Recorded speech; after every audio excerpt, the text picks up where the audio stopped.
sangat penting sekali untuk ditanyakan. Ya, sholat khusyuk penting atau tidak sih? Jangan-jangan selama ini Penting ya penting ya Bu. Kenapa penting Bu? Kenapa memperbaiki penting? hubungan kita kepada Allah, Memperbaiki hubungan kita kepada Allah. Iya, bagus sekali. Selain itu apa? mendapat manfaat ketenangan hati mungkin. Ketenangan hati. Ya, bagus. Ya. Ada yang lain mungkin? Silakan. Ada yang bisa ngasih masukan. Penting nggak sih sholat khusyuk? Kalau penting, kenapa sholat khusyuk itu penting? Ya, sangat penting Kenapa, Bu? supaya bisa konsentrasi Bisa konsentrasi. Konsentrasi di mana? dalam Ketika arti ya kita hubungan dengan Allah bukan dengan yang lain. hmm, konsentrasi di dalam sholat atau di luar Di sholat? dalam sholat, di Di dalam dalam sholatnya sholat. Kalau itu kalau karena di luar sholat, nah beda lagi. Maksud saya kadang-kadang kita sholat itu terus terbayang yang enggak gitu loh, Tat. ya enggak, ya. Mm-mm. Terus, baik. Terima kasih ya Ibu Khasyiati dari Surabaya ya. Sama Ya, Ibu siapa tadi? Yang pertama ya. Nah, sholat khusyuk itu sangat penting sekali ya. Karena apa? Alasan yang pertama, celaka tidak khusyuk. Jadi Allah Subhanahu wa taala sudah menetapkan di dalam surah Al-Mu'minun ayat 1 dan 2. Qad aflahal mu'minun alladzina hum fi salatihim khashi'un. Sungguh beruntung orang-orang yang beriman.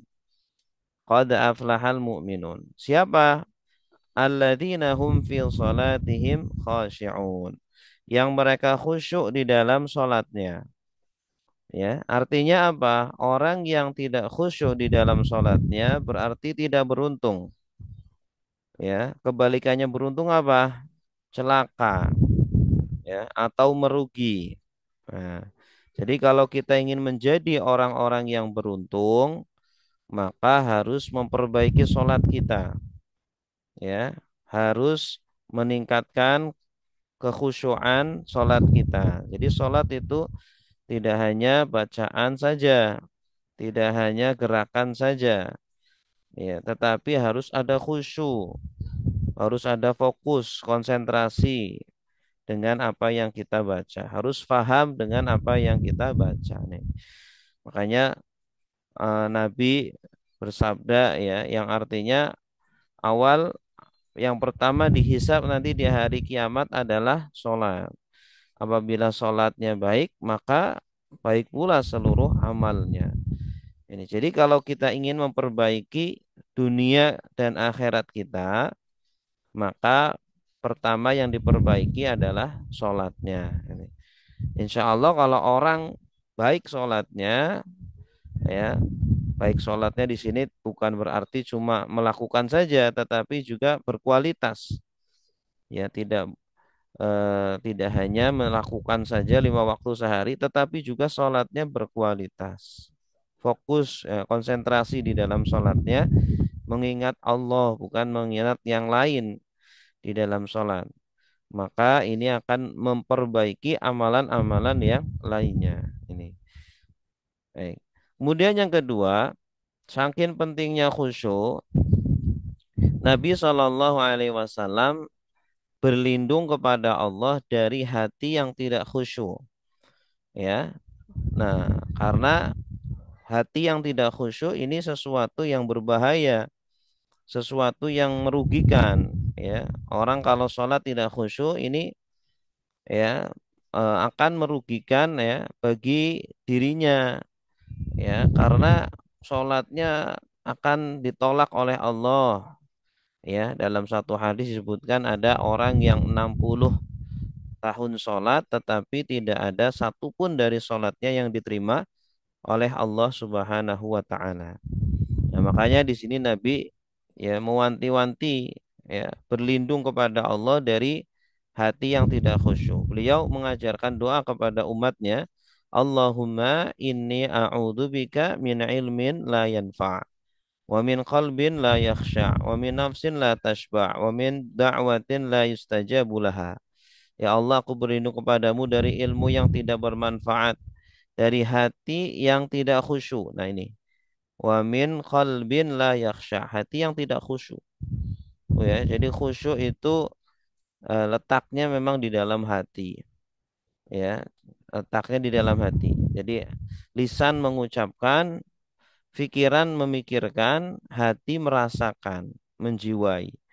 Ini. Nah, agar bisa hati ini merasakan, menjiwai, memahami, menyadari, maka butuh ilmunya, butuh latihannya, Bapak Ibu. Jadi khusyuk itu harus dipelajari, harus dilatih, ya, tidak datang sendiri, tidak ditunggu datang, itu tidak, harus ada ilmunya, ya. Kalau kita belum pernah belajar ilmu khusyuk, bagaimana cara khusyuk, bagaimana cara fokus, konsentrasi di dalam sholat, ya selamanya sampai meninggal kita tidak akan pernah khusyuk, ya. Wa min da'watin la yustajabu laha, dan dari doa yang tidak diijabah. Ini jadi Iya. penting sekali khusyuk dalam sholat, Bapak Ibu. Kemudian yang ketiga adalah perintah dari Allah. Jadi sholat secara khusyuk merupakan perintah dari Allah. Dalam surat Toha ayat 14 Allah berfirman, Innani anallah la ilaha illa ana fa'budni wa aqimis sholata lidzikri, dan tegakkanlah sholat untuk mengingatku. Ya, wa aqimis sholata lidzikri, tegakkanlah sholat, dirikanlah sholat untuk mengingat aku. Nah, pertanyaannya, ketika kita sholat kita ingat Allah atau ingat dunia? Ketika sholat ingat bacaan-bacaan sholat, ya, atau ingat pekerjaan-pekerjaan di luar sholat, ya, ingat apa? Ingat hal-hal yang berkaitan dengan makhluk, nah, berkaitan dengan dunia. Nah ini. Jadi kalau selama ini kita sholat tetapi masih memasukkan dunia dalam pikiran kita, ya, otak masih, pikiran masih melayang-layang kemana-mana, jangan-jangan sholat yang kita lakukan bukan yang dikehendaki oleh Allah. Ya, nanti di akhirat ketika kita dihisab oleh Allah, kita bilang, ya Allah saya sudah sholat. Nanti Allah menolak, bohong, kamu belum sholat. Ya, kamu belum sholat sesuai dengan apa yang aku inginkan. Ya, seperti seumpama kita diperintah sama orang tua, nak tolong beliin gula, ya, ternyata dia pergi ke warung, bukan gula yang dibeli, ya, tapi tepung seumpama, ya, pasti orang tua kita marah, disuruh beli gula malah belinya tepung. Nah, selama ini sholat yang kita lakukan, apakah itu betul-betul sholat yang diinginkan oleh Allah? Karena Allah menginginkan sholat kita adalah mengingat Dia, mengingat Allah. Kalau yang kita ingat bukan Allah, berarti bukan itu sholat yang diminta oleh Hmm. Allah, gitu ya. Kemudian Sekali. juga ayat apa namanya, keempat, ya. Sholat ini adalah amalan yang pertama. Ini saking pentingnya sholat. Tadi sudah kita singgung, ya, bahwa amalan yang pertama yang akan dihisap adalah sholat. Apabila baik sholatnya, maka amalan yang baik yang lain juga insya Allah baik. Kalau buruk maka buruk, ya. Jadi sholat menjadi barometer, Bapak Ibu. Kalau kita ingin memperbaiki akhirat kita, dunia kita, maka perbaiki sholat kita, ya. Kemudian juga ini tadi juga sudah saya singgung, ada orang yang 60 tahun sholat tetapi tidak ada satupun dari sholatnya yang diterima, ya. Diriwayatkan dari Abu Hurairah radhiyallahu anhu, yang berkata Rasulullah bersabda, sesungguhnya ada orang yang melaksanakan sholat selama 60 tahun namun Allah tidak menerima sholatnya. Kenapa? La'allahu yutimur ruku'a wa la yutimmu sujuda. Barangkali dia menyempurnakan ruku' tapi tidak menyempurnakan sujud. Ya, jadi ruku' dan sujud harus sempurna. Rukun-rukunnya juga harus sempurna. Ya, jangan-jangan kita selama ini sholat terburu-buru, sholat juga tidak menghayati apa yang kita baca, Ya, sayang 60 tahun sholat tapi tidak ada sholat yang diterima. Kemudian yang keempat adalah ilmu yang pertama dicabut. Jadi Nabi sudah bersabda, "Awwalu syai'in yurfa'u min hadhil ummati al-khusyu'u hatta la tara fiha khasyi'an." Ilmu yang pertama yang akan dicabut dari umat ini adalah ilmu khusyuk. Jadi khusyuk itu ada ilmunya, ya. Ada ilmunya, ada materinya, ada caranya, ada latihannya. Kalau kita nggak pernah belajar, nggak pernah latihan, ya mustahil bisa khusyuk, ya. Dan ini ilmu jarang dan langka, ya. Dan akan dicabut pertama kali. Makanya nanti kita lihat ke masjid, nggak ada yang khusyuk satupun, imamnya nggak khusyuk, makmumnya nggak khusyuk, ke musola juga sama, ya. Makanya kita harus pelajari sebelum ilmu ini dicabut oleh Allah Azza wa Jalla. Baik, selanjutnya Bapak Ibu. Salat kita seperti apa? Allah Subhanahu wa taala di dalam Al-Qur'an memberikan beberapa gambaran-gambaran salat, ya.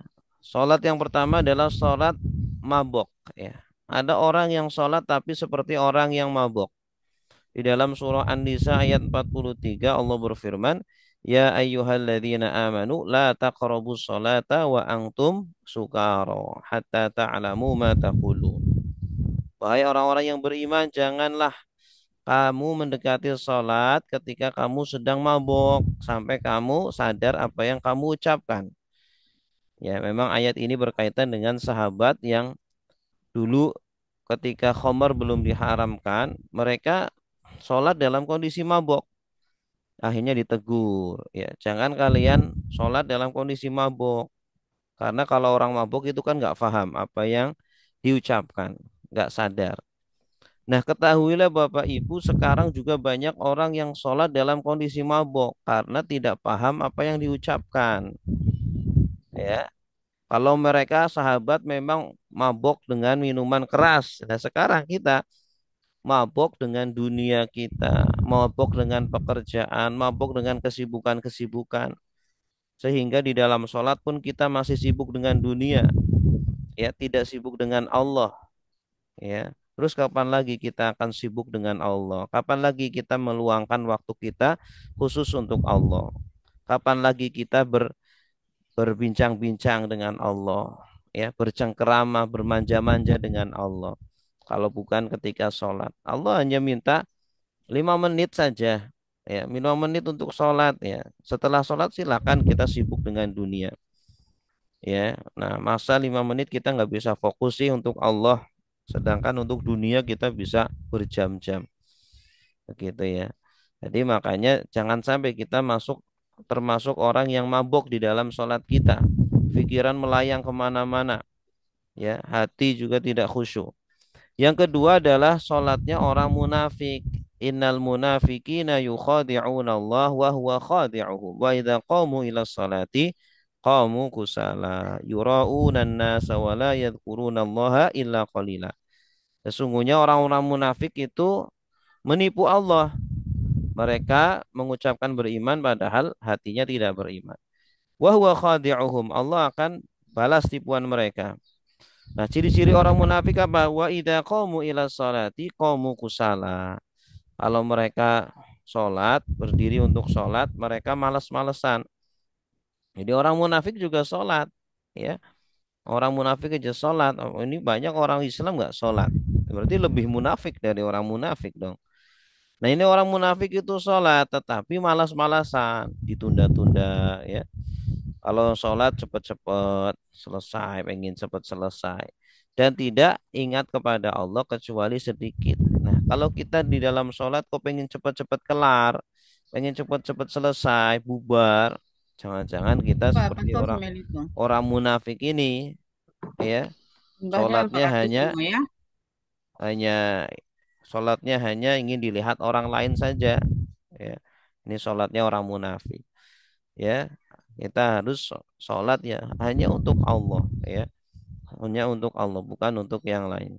Kemudian yang ketiga adalah sholatnya orang yang celaka. Fawailul lil musallin alladzina hum an sholatihim sahun. Maka celakalah bagi orang-orang yang sholat yang mereka lalai di dalam sholatnya. Nah ini ya sama seperti tadi yang saya sebutkan di surah Al-Mu'minun. Orang yang beruntung, orang mukmin yang beruntung adalah yang khusyuk di dalam sholatnya. Sebaliknya orang yang celaka adalah orang yang lalai di dalam sholatnya. Ini ya. Pasti orang yang lalai dalam sholatnya tidak memperhatikan sholatnya akan celaka ini. Ya.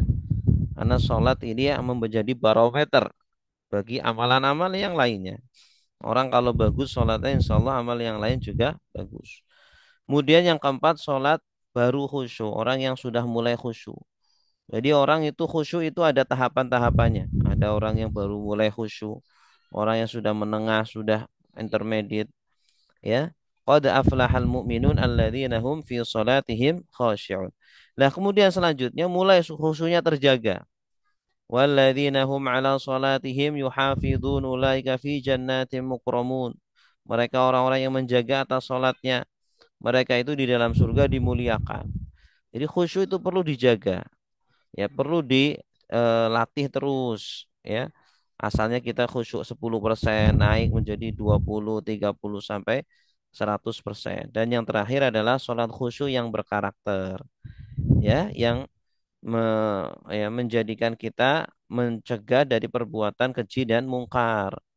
Ya, inna sholata tanha anil fahsya wal mungkar. Ya. Jadi orang kalau sholat dengan sebenar-benarnya dengan khusyuk pasti akan menghalang apa menjauhi perbuatan keji dan perbuatan mungkar. Ya, karena di dalam sholat ini ya ada pengakuan-pengakuan, ada ikrar-ikrar, ya, ada ucapan-ucapan yang membuat kita itu nggak mau mendekati maksiat, mendekati dosa dan seterusnya. Baik Bapak Ibu, inilah tentang macam-macam sholat di dalam Al-Quran. Nah, selanjutnya, apa dan bagaimana sholat khusyuk? Ya, sholat khusyuk itu tentu adalah sholat yang gerakannya seperti gerakan Nabi. Ucapannya juga seperti ucapan Nabi di dalam sholat. Nah, ini dua hal ini insya Allah kita semuanya sudah menerapkannya ya. Dari mulai kecil kita belajar sholat ya gerakannya seperti apa, ucapannya bagaimana. Itu sudah sama seperti ucapan dan gerakan Nabi. Ya pertanyaannya adalah nomor 3, 4, 5 ini. Tumak ninah, tafakur, dan tadabur. Kalau kita ingin sholat khusyuk itu butuh tumaninah, butuh tenang Bapak Ibu. Jangan terburu-buru. Ya, jangan terburu-buru. Pelan-pelan. Bacaannya juga pelan-pelan. Ya. Kemudian tafakur, pahami apa yang kita baca. Ya. Kemudian tadabur, menjiwai dan merasakan apa yang kita baca. Nah ini. Jadi dari mulai takbiratul ihram sampai salam kita harus ya me, apa namanya mengaktifkan tiga hal. Yang pertama mengaktifkan lisan kita membaca bacaan sholat. Yang kedua pikiran kita. Pikiran kita menerjemahkan apa yang kita baca. Dan yang ketiga hati kita merasakan apa yang kita baca, merasakan ya ketika kita mengucapkan Allahu Akbar itu rasakan betul kita itu kecil sekali di hadapan Allah. Rasakan betul kita itu sangat butuh kepada Allah, sangat lemah sekali. Ya, dan Allah lah yang maha besar, Allah lah yang maha kaya. Ya, kita sebagai seorang hamba itu tidak ada apa-apanya. Nah, itu hati merasakan seperti itu. Pikiran menerjemahkan Allahu Akbar, Allah maha besar, ya. Allah maha besar. Kemudian kita betul-betul mengucapkan itu dengan rasa, ya, merasa kita kecil, merasa kita butuh kepada Allah, ya, seperti kita sedang merayu kepada Allah, ya. Kemudian kita merasakan Allah lah yang hanya Allah lah yang bisa memenuhi semua kebutuhan kita, memberikan keamanan, memberikan kecukupan kepada kita. Nah, itu dari takbiratul ihram sampai salam Bapak Ibu harus kita pelajari ya. Satu persatu itu bacaan-bacaan sholat harus kita latih ya, kita pahami, kita tadaburi, kita latih begitu. Ya, inilah yang apa namanya perlu kita lakukan ya. Kemudian selanjutnya ya eh selanjutnya kita masuk kepada bacaan takbir ya. Ketika kita mengucapkan takbir ini, Allahu Akbar ya. Allahu Akbar artinya apa? Allah Maha Besar. Nah, ini kalau kita sudah bisa mengartikan, kita mengucapkan Arabnya bisa Allahu Akbar. Ketika mengucapkan Allahu Akbar, pikiran itu menerjemahkan Bapak Ibu.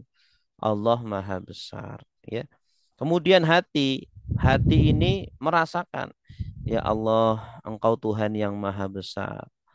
Kekuasaanmu, keperkasaanmu, kerajaanmu, kasih sayangmu, azabmu, kemuliaanmu, keagunganmu, ya. Ya, jadi Allah itu ya kita merasakan betul-betul Allah yang berkuasa. Betul-betul Allah lah yang mutlak ya kerajaannya. Ya, tidak ada yang lebih besar daripada Allah Subhanahu wa taala. Tidak ada yang lebih berkuasa. Tidak ada yang lebih hebat daripada Allah.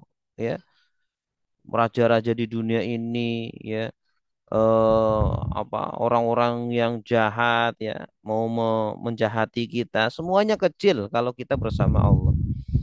Kita punya masalah sebesar apapun ya. Kalau kita bersama Allah semuanya kecil. Nah ini. Dan ketika mengucapkan itu rasakan ya Allah saya itu hamba ya. Tidak ada apa-apanya saya itu.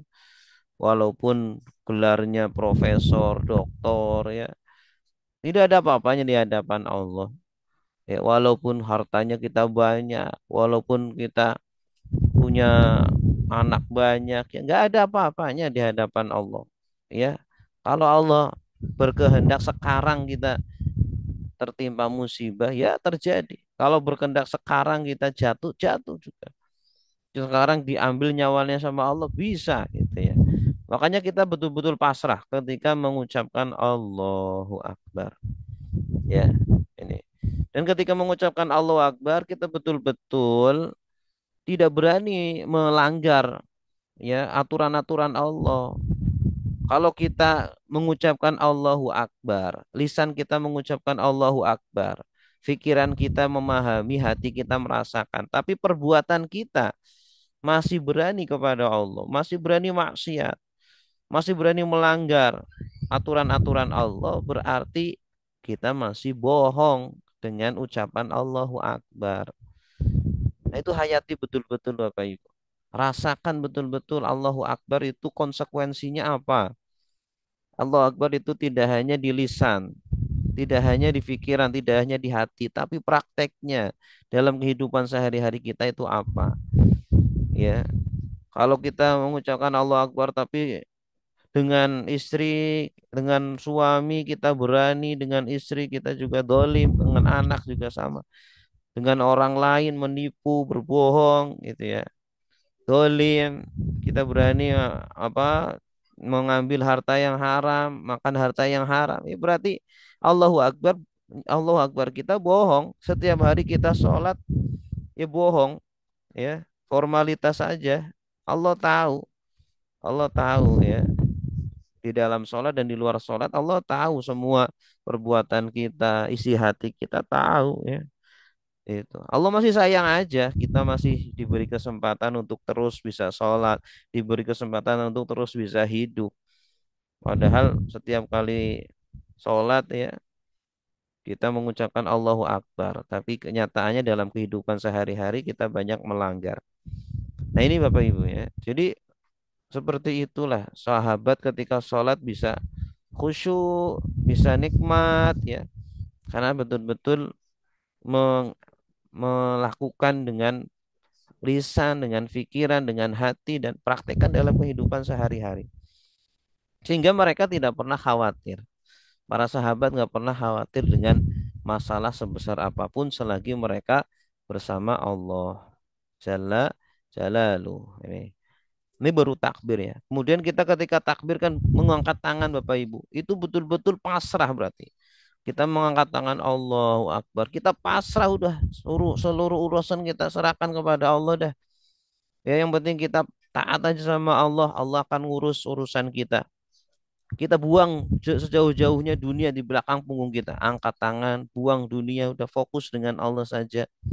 Ya, kalau kita nurut sama Allah, Allah pasti akan mencukupi lah. Allah akan mengurus semua urusan kita. Ya, jangan kita sombong dengan akal kita, sombong dengan harta jabatan kita. Ya, akal itu kan siapa yang ngasih? Allah. Jabatan juga Allah, harta juga Allah. Ya. Nah, kemudian kita kan baca apa? Baca iftitah ya. Allahu Akbar kabiro. Nah, ini di sini takbir lagi nih, di penekanan lagi. Jadi takbir kita harus betul-betul lisan mengucapkan takbir, pikiran menerjemahkan, hati merasakan, anggota tubuh mempraktekkan betul-betul Allahu Akbar kabiro. Allah ya maha besar. Walhamdulillahi kasiro, dan segala puji bagi Allah ya. Ketika kita mengucapkan alhamdulillah kasiro, betul-betul kita bersyukur ya. Betul-betul kita mengakui bahwa hanya Allah lah yang terpuji. Kadang kita selama hidup kita pengen dipuji, pengen disanjung. Ya, kalau ada orang semua merendahkan kita, oh kita marah ya. Kita dibilang kamu pembohong, marah. Padahal memang dasar kita pembohong ya. Nah, ini berarti kita masih ada sombong di dalam diri kita. Padahal kita di dalam sholat sudah menyatakan segala pujian adalah milik Allah. Ya, segala kebaikan adalah milik Allah. Manusia itu maha kotor, manusia itu maha kurang. Ya, kalau kita di sholat sudah mengucapkan alhamdulillah, berarti sudah kita tidak boleh sombong, kita tidak boleh ria, tidak boleh ujub di dalam sholat ini. Ya, dan kita harus bersyukur Allah memberikan kita hari ini cuma dikasih 10.000, alhamdulillah. Allah memberikan nikmat sekecil apapun ya. Walaupun nikmat Allah pasti besar semuanya ya. Kita harus selalu bersyukur. Walhamdulillah. Kalau di dalam sholat kita sudah bersyukur, menyatakan kita hamdalah kita kepada Allah. Tetapi di luar sholat kok kita masih gerutu. Di luar sholat kita masih tidak benar menerima dengan nikmat yang Allah berikan kepada kita, berarti hamdalah kita masih bohong. Ya, hamdalah kita masih bohong, masih khawatir dengan rizkinya Allah ya. Takut nggak makan, takut nggak bisa ini nggak bisa itu, akhirnya dia mencari yang haram, mencari dari harta yang haram ya, karena takut nanti apa namanya nggak bisa makan. Ini walhamdulillahi katsira. Segala puji hanyalah milik Allah yang banyak ya. Wa subhanallahi bukratan wa asila, dan maha suci Allah di waktu pagi dan di waktu sore. Nah, ketika kita mengucapkan subhanallah, betul-betul kita ya mensucikan Allah. Artinya Allah itu dalam semua perbuatannya, dalam semua takdirnya itu benar, tidak ada yang salah. Semuanya benar, tidak ada kekurangan sedikit pun pada Allah Subhanahu wa taala. Ya, kalau kita masih suudon sama Allah, ya kita masih marah-marah sama Allah, berarti apa fungsinya tasbih kita kepada Allah? Ya, Allah itu maha suci, Allah maha benar, Allah tidak pernah salah di dalam perbuatannya, di dalam takdirnya. Allah jadikan kita miskin, wah salah ini Allah. Oh jadikan saya miskin, katanya Allah menjamin rezeki kita. Kenapa kok saya di PHK? Kenapa kok kalau kita memahami betul makna dari tasbih, tak pasti tidak ada kata-kata seperti itu. Pasti kita akan selalu menerima, ya. Kita akan memperbaiki diri kita. Kita seperti ini kondisinya, jangan-jangan memang kita belum melaksanakan kewajiban kita terhadap Allah. Bukan salahnya Allah, ya. Allah tidak pernah salah. Ya, mungkin ketika kita diberikan musibah, inilah cara Allah untuk menghapus dosa-dosa kita. Inilah cara Allah ingin meninggikan derajat kita, gitu ya. Nah, ini Bapak Ibu, jadi ketika sholat khusyuk itu lisan mengucapkan, pikiran. Makanya dalam sholat itu jangan diem saja. Sholat itu harus berbicara, harus ada suara, minimal didengar oleh diri kita. Ya, tidak boleh di dalam hati. Kemudian pikiran juga ikut menerjemahkan. Berbarengan itu, lisan mengucapkan, kemudian pikiran akal menerjemahkan. Wa subhanallah dan maha suci Allah bukrata wa asila di waktu pagi dan waktu sore. Maksudnya sepanjang waktu ya. Allah selalu maha suci sepanjang waktu. Dan Allah maha terpuji dan Allah maha besar ya. Artinya ketika itu kita betul-betul menyadarkan diri kita Bapak Ibu. Mungkin ketika kita di luar sholat ya, kita melihat ada orang kaya, ada orang pinter, ada orang apa kuat, hebat ya. Akhirnya Allah terlupakan ya. Akhirnya kita lebih tunduk kepada mereka. Ketika dipanggil atasan, oh kita cepat-cepat datang, tapi dipanggil Allah entar-entar ya.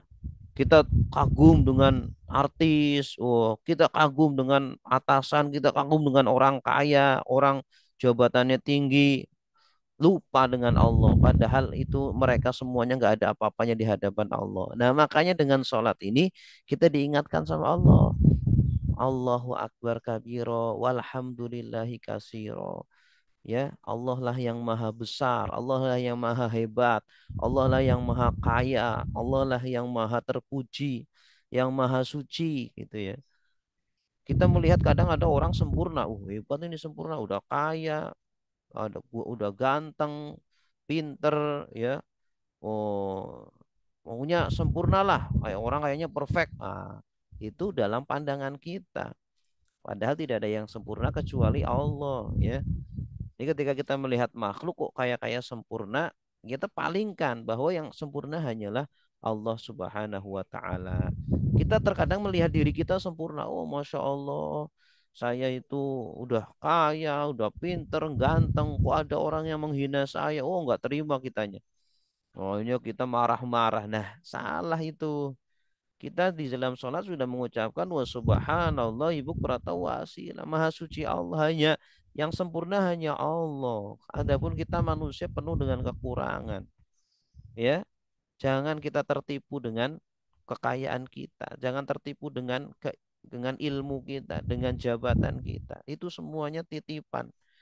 Kalau Allah mau cabut seketika itu ya bisa hilang semuanya, itu jatuh itu orang kalau kayak gitu.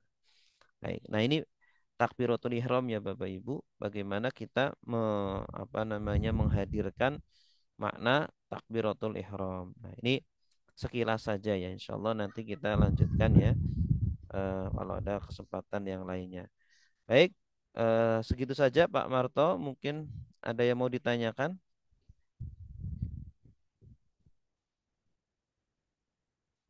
Silakan Bapak Ibu kalau ada pertanyaan.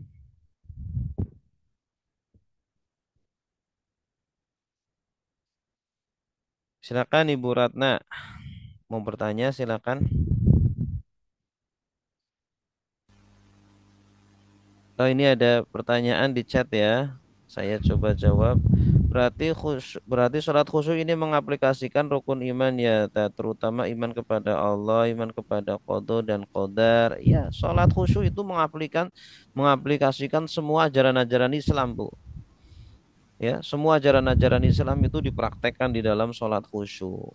Nah, jadi kita apa istilahnya menyadarkan diri kita tentang ajaran-ajaran Islam ya, agar nanti dipraktekkan nanti di luar sholat ya. Makanya setiap hari kan 5 kali kita sholat ya, itu untuk refresh lagi keislaman kita, keimanan kita, keihsanan kita, direfresh semuanya ya, agar di luar sholat ini kemudian kita bisa menjalankan itu iman, Islam dan ihsan, dijalankan dalam kehidupan sehari-hari kita. Itu direfresh semuanya ya. Jadi nggak cuma Ini saja rukun iman Islam saja, tetapi semua ajaran-ajaran Islam itu ada di dalam sholat. Kalau kita sudah membiasakan sholat dengan seperti ini, dengan khusyuk Bapak Ibu, maka akan meningkat derajat kita, ya, level kita, kedekatan kita dengan Allah. Yang asalnya kita levelnya baru Islam, naik menjadi iman, naik lagi menjadi ihsan, ya. Kan ada muslim, ada mukmin, ada muhsin. Ini tiga level hamba ini. Kira-kira kita berada di level mana itu? Kalau muslim, dia baru menjalankan syariat-syariat Islam, tapi mungkin masih mencuri, masih berzina, masih melanggar, ya. Tapi kalau mukmin itu sudah mulai menyempurnakan dirinya, meninggalkan semua larangan-larangan. Nah, muhsin ini sudah lebih tinggi lagi, menjadikan seluruh gerak-geriknya merasa diawasi oleh Allah, melaksanakan semua perintah Allah dengan sebaik-baiknya. Itu muhsin. Terus Ibu Irma, kolak apa ini Bu? Kolai apa ini? Kola susu apakah Amil tidak? Saya nggak tahu Bu ini bacanya gimana. Silakan Irma.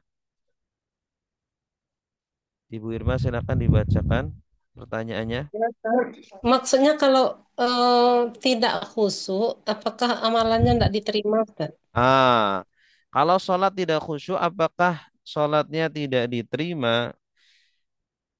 Kalau Allah tidak sayang kepada kita, tidak diterima, Bu. Ya, kalau Allah kayak guru aja lah ya. Guru itu akan meluluskan muridnya kan kalau ujiannya lulus. Kalau ujiannya lulus, tidak semua orang yang mengerjakan soal ujian lulus kan? Tidak semuanya lulus kan?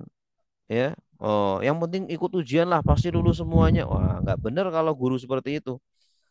Ya, pasti yang menjawab dengan benar itulah yang lulus. Kecuali mungkin ada murid-murid yang disayangi oleh guru, dikasih syafaat, dikasih rahmat oleh guru, akhirnya yalah kamu sebenarnya nggak lulus, nilainya 5 tapi ditolong sama gurunya dikasih tambahan nilai 6 gitu sumpama. Begitu. Jadi ya kita mau nggak mau harus belajar sholat khusyuk dan mempraktekannya begitu ya. Karena tadi hadis yang sudah saya sebutkan, ada orang yang 60 tahun sholat tetapi tidak ada satupun yang diterima sholatnya. Dalam hadis lain juga Nabi menjelaskan tidak ada bagi seorang hamba bagi sholatnya kecuali apa yang dia sadari, apa yang dia pahami.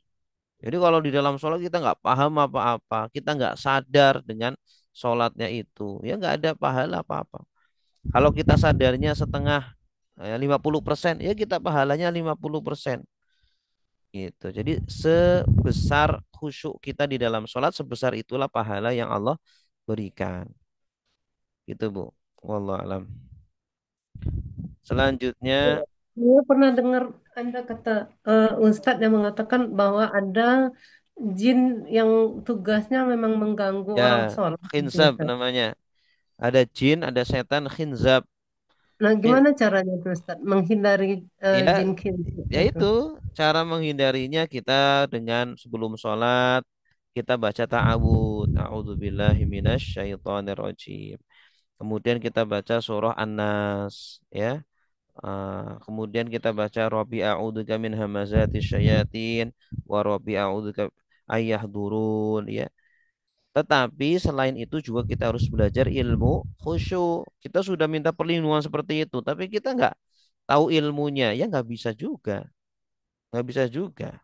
Apa yang akan dihadirkan di dalam sholat kalau kita nggak paham apa yang kita baca, begitu ya. Itu Bu. Baik. Terus selanjutnya Ibu Mami, jazakallah atas jawabannya. Sama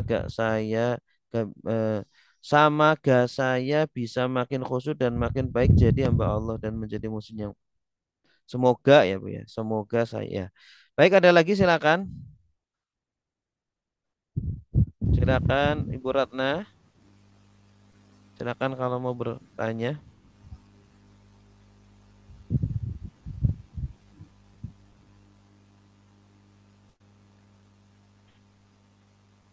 Silakan dinyalakan audionya.